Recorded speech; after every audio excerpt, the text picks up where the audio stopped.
Good morning everybody. जैसा कि आप जानते हैं कि मेरा टॉपिक है आज फिजिक्स सब्जेक्ट के बारे में। अभी तक आपने पढ़ा होगा, साइंस पढ़ते आए थे आप सभी लोग, बट अभी जब +1 में आओगे तो साइंस की 3 ब्रांच डिवाइड हो गई हैं। एक है फिजिक्स, एक है केमिस्ट्री और एक है बायोलॉजी। तो आज हम अपना फिजिक्स के बारे में पढ़ते हैं, ठीक है। तो फिजिक्स, सबसे पहले यही बात आती है कि फिजिक्स क्या है, ठीक है।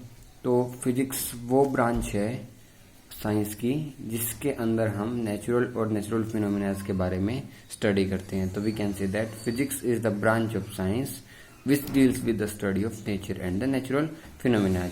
नेचुरल एंड नेचुरल फिनोमिनाज क्या होते हैं? अब जैसे ग्रेविटेशन फोर्स हो गया, ये एक नेचुरल फिनोमिना है क्योंकि ये अपने आप नेचर के फोर्सेज हैं। इनके बारे में हम फर्दर डिस्कस करेंगे, ठीक है।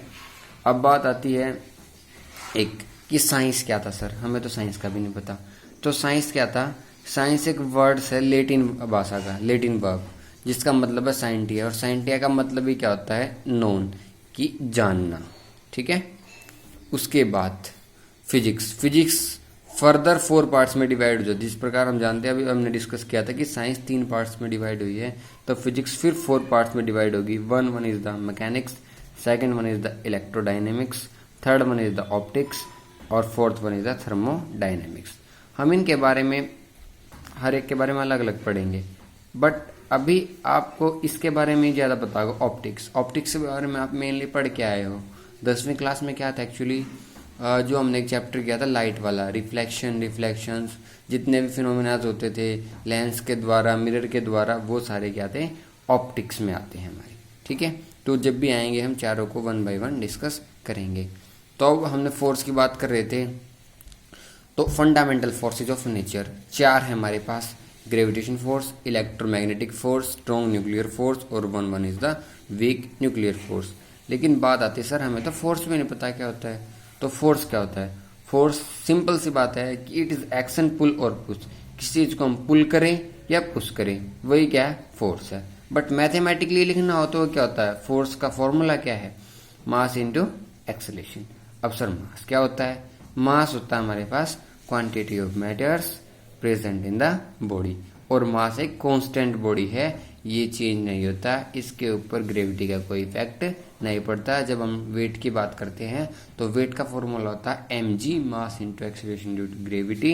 इसलिए जो वेट है वो चेंज हो जाता है बट मास चेंज नहीं हो जाता।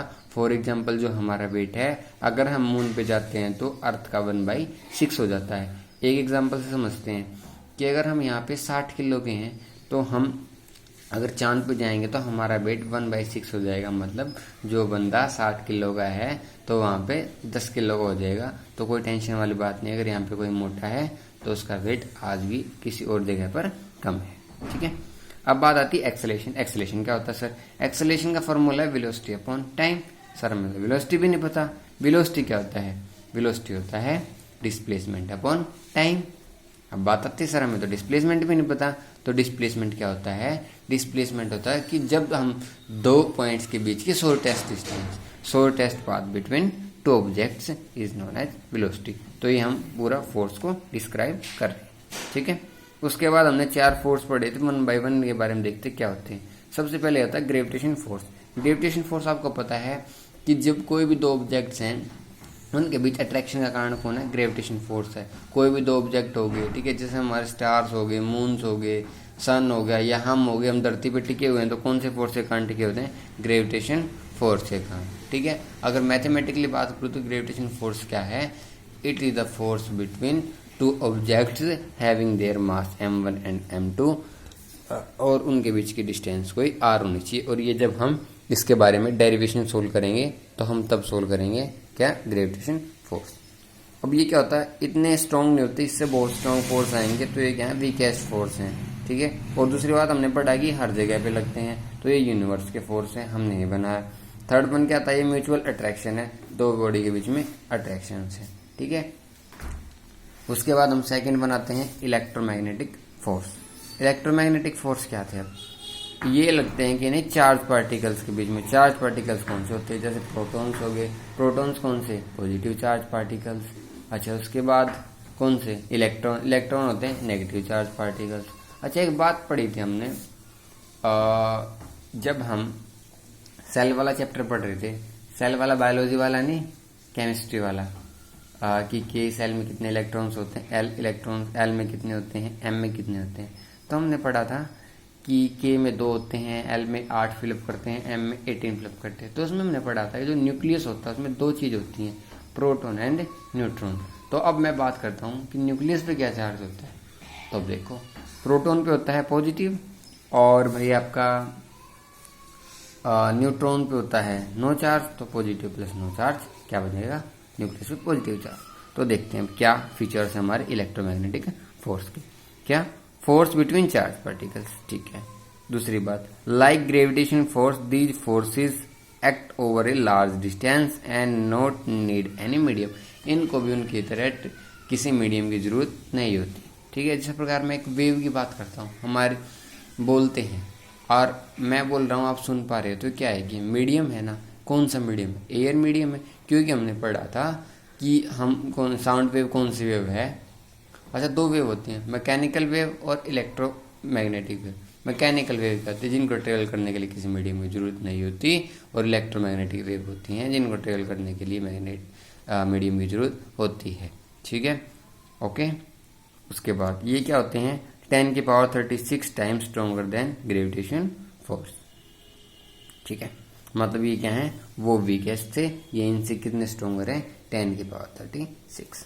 Next one, strong nuclear forces क्या होती है। अब क्या है, जो किसको, प्रोटॉन और न्यूट्रॉन को न्यूक्लियस के अंदर बांध के रखते हैं। अभी हमने डिस्कस किया था कि न्यूक्लियस के अंदर प्रोटॉन्स और न्यूट्रॉन्स दोनों बंधे हुए होते हैं, और ये चारों फोर्सों में सबसे क्या होते हैं, स्ट्रॉन्गेस्ट होते हैं। These forces are strongest in nature. उसके बाद, these are 100 times stronger than electromagnetic force.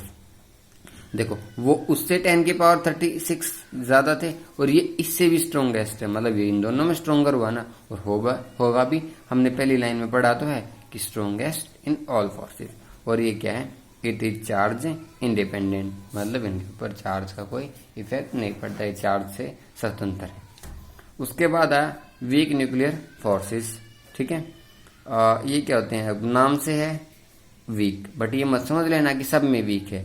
ये क्या, वीक तो होते हैं, बट जितना क्या है, these are not weak as nuclear forces as gravitation forces, ठीक है। सॉरी, यहाँ पे एक मिस्टेक हो गई थी, ये रह गया था एज ग्रेविटेशनल फोर्सेस, ठीक है, लिख लेना यहाँ पे।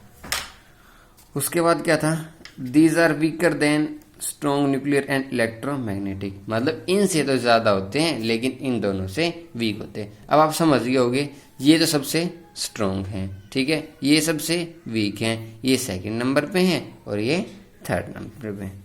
और लास्ट पॉइंट क्या है, अब ये मिलते कहाँ सर वीक न्यूक्लियर फोर्सेस, ये कहाँ पे पाए जाते हैं, न्यूक्लियर प्रोसेस कराते हैं हम जब, ठीक है। Nuclear alpha rays, beta rays, gamma rays, ये सारी रिलीज होती हैं अल्फा डीके के अंदर, बीटा डीके आगे हम पढ़ेंगे इसके बारे में, ठीक है। तो these forces appear only in certain nuclear process, okay. और इनकी रेंज क्या होती है न्यूक्लियर फोर्सेस की, 10⁻16 मीटर, ठीक है। तो एक बार इसका आज क्विक रिवाइज कर लेंगे। तो हमने एक बार रिकैप ले लेते हैं। तो क्या पढ़ा, सबसे पहले साइंस के बारे में पढ़ा था। साइंस क्या है, एक लेटिन वर्ब है और जिसका मतलब मीनिंग होता है टू नोन, और ये 3 पार्ट्स में डिवाइड होगी थी, फिजिक्स, केमिस्ट्री, बायोलॉजी। सॉरी, यहाँ पे बायोलॉजी आएगा भाई, मैथ नहीं लिखेंगे, बायोलॉजी आएगा, बायोलॉजी, ठीक है। मैंने बताया ठीक था, बस लिखने में गलती हुई थी, बायोलॉजी। तो फिजिक्स क्या था हमारे पास, वो ब्रांच थी जो नेचर और नेचुरल फिनोमिनास के बारे में स्टडी कराती थी। फिर हम फिजिक्स को फर्दर 4 पार्ट्स में डिवाइड कर रहे थे, मैकेनिक्स, इलेक्ट्रोडायनेमिक्स, ऑप्टिक्स और थर्मोडायनेमिक्स। ऑप्टिक्स के बारे में हमने बताया था जो रिफ्लेक्शन और रिफ्रैक्शन के फिनोमिनास होते हैं। फिर हमने 4 फोर्सेस के बारे में बात की थी, ठीक है। और उसके बाद हमने मास के बारे में डिस्कस किया था। मास क्या था, क्वांटिटी ऑफ मैटर्स था, एक कांस्टेंट बॉडी होता है। एक्सेलरेशन के बारे में बताया था, वेलोसिटी अपॉन टाइम, वेलोसिटी क्या होता है, डिस्प्लेसमेंट अपॉन टाइम। उसके बाद फोर्स क्या होता है, मास इनटू एक्सेलरेशन। कल इन सभी की यूनिट्स के बारे में भी हम डिस्कस करेंगे, इसकी यूनिट्स क्या होती है, फंडामेंटल यूनिट्स का चैप्टर अगली वीडियो में करेंगे, ठीक है।